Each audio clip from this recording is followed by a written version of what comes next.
Yeah. Awesome. So can you start off by introducing yourself to our site visitors at PCM? Sure. I'm Dion from A Place to Bury Strangers. I play bass. I'm Robbie. I play drums.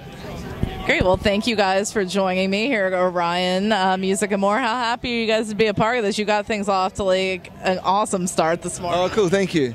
It was a lot of fun, you know? A lot of fun. Yep. Yeah, it was a little early for us, but we had a blast. It's always weird playing rock and roll at 1 p.m., you know? Yeah. You just, I kind of walked on stage just knowing, okay, it's 1 p.m., the sun is shining, I should be deal sleeping. with it. Yeah. Well, you know, I could say you guys definitely woke everybody up. How was the crowd today? The crowd was good. I mean, I think a lot of those people probably hadn't even heard of our band, which is cool, you know? It's good to play to a whole...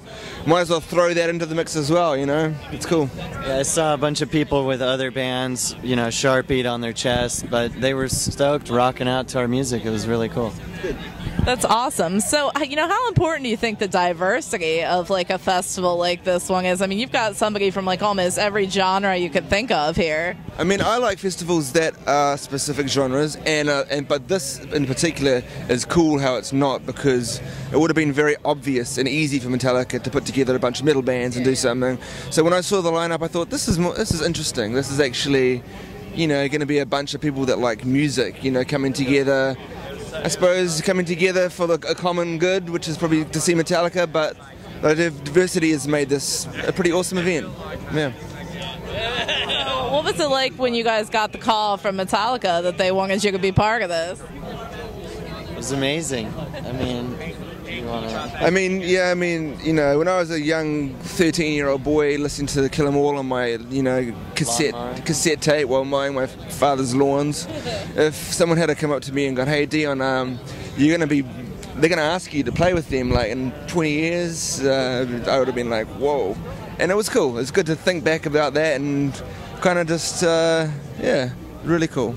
Yeah, my uncle taught me how to play drums back when I lived in Alaska, where I grew up, and he was a huge Metallica fan, and so was my other uncle, his younger brother, and we would just jam on Metallica songs all the time. It was fun. So it's a big part of my childhood and Dion's and everyone, I think, of this demographic. You know, That's awesome. So what's your favorite Metallica album? Ooh, I like Kill 'Em All, and I like Master of Puppets. Probably my two favorites. I'd say Master of Puppets was the first one that I really learned and appreciated. And then the older stuff I got into later, you know, because I was too young for that. So can you fill us in on what you guys have been currently working on right now? We've got an album coming out on Tuesday called Worship. It's our third album. We've been touring a lot this year. We had an EP come out in February. We started touring in March. Have been pretty much on the road since then. We're going to Brazil for the first time in a couple of weeks, and then we come back, do another US tour, then do another European tour, and then maybe another US tour before the end of the year. But that's all to support this new album that's coming out. That's awesome. So did you guys try anything different with this album? What was the production like? Yeah, I mean, it was the first time that I've been involved in writing with Oliver, because I only joined the band a couple of years ago, post the second album. So that automatically was probably more obviously different for me and different for Oliver. And this is the first album that we did everything ourselves. We recorded it, we mixed it, we mastered it, we did the artwork from top to bottom. Yeah. So do you feel that gives you a lot more creative freedom? It does, and which is cool, because we like to do things differently, and we like to do things that a lot of people in a studio would say you shouldn't do that, or you know, that's going to sound terrible. We like to do those things and to experiment and find out for ourselves, 'cause sometimes those things can work, you know, for us. We're not like a run-of-the-mill sort of straightforward kind of sounding band. It's good and bad, because sometimes if you have the constraint of not having too much freedom too, it can force you to be quick and do stuff, you know, you have to do it, you know, there's a bit of pressure. That can be good as well. So what is the most experimental thing that you've tried in the studio? We recorded some guitars, some guitar amps in the oven on 350 degrees. Yeah. Really? Yeah. What does that sound like? Hot. Yeah. kind of tinny. Kind of tinny, yeah.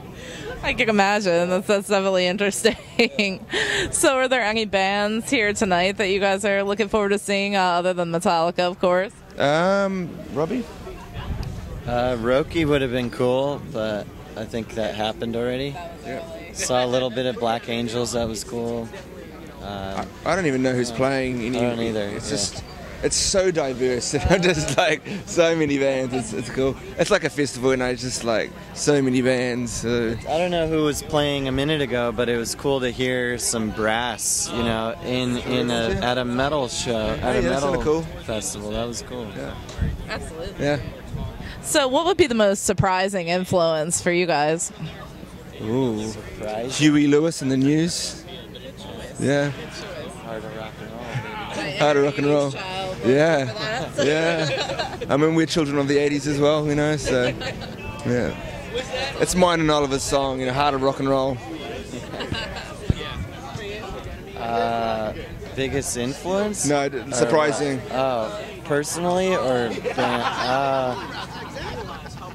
I guess like it's not really surprising, but well, okay, surprising Michael Jackson, I guess, but that's not. I mean, everyone loves Michael Jackson. Cyndi Lauper. I don't know, that's stuff I grew up on. 80s child. Yeah. NWA. Love NWA. Biggie. I mean, whatever.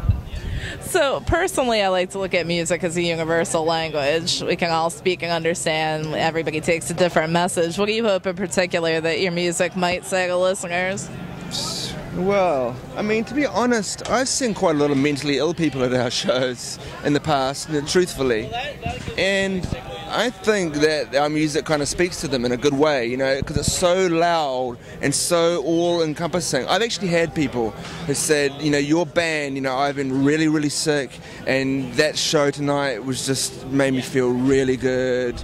Even though the music might be dark and depressing, there's something about it that I think can speak to a lot of people in that way, and that to me is kind of a special kind of music. Not much music can, well, I suppose all music can do that, but just the fact that we play loud, sort of like out there music, that can sort of heal, you know, certain people, you know, I think that's pretty cool.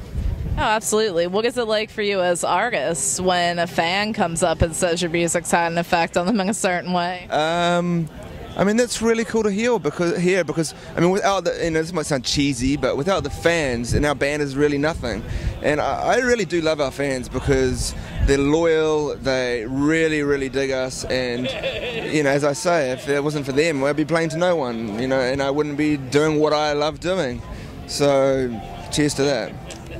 So what are some goals for the rest of this year? Obviously, the album's coming out very, very soon.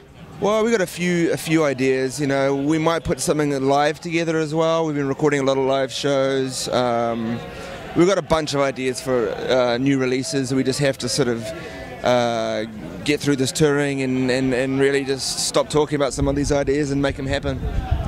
Well, I want to thank you guys for taking the time out to speak with me. Is there any comments that you'd like to share with our audience? What's the best way to keep up to date with you?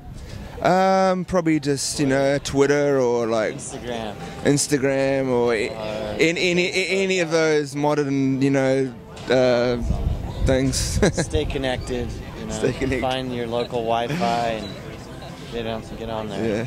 Great. Thank you guys so much.